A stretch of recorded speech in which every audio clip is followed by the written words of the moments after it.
So that was I Found It in You by the Dirty Projectors. It is in 4/4 time, but it uses offbeats throughout the song to give a very complex feel. It's very fun and interesting.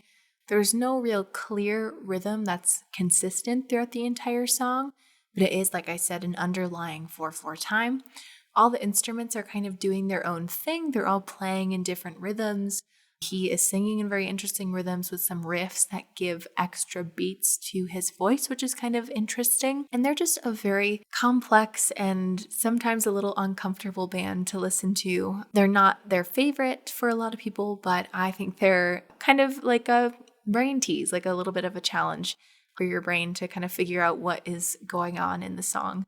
And I really enjoy it. I like when I'm listening to music and it's a little bit of a challenge. Not that it's difficult necessarily, but it doesn't just flow easily into your head. There's a little bit more thinking involved. And I really enjoy that. So next I have a Beatles song. And when I did this show as a radio show, I had Strawberry Fields Forever as the Beatles song that I played.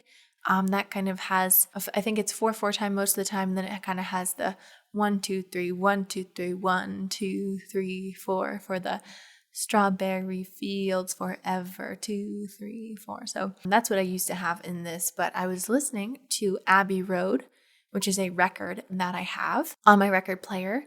It's one of the first records that I bought. I bought it at the record store that I once worked at because I remember my dad telling me that it was one of his favorite records because of the contrast that you have between the A side and the B side. And I think I might do an episode on that. So I won't talk too much about it. This is the last song on the A side of the album. It's called I Want You, She's So Heavy. And I added it to my playlist for meters because I thought it was interesting. So let's take a listen and then I'll talk about it after we hear it. So here is Beatles with I Want You, She's So Heavy.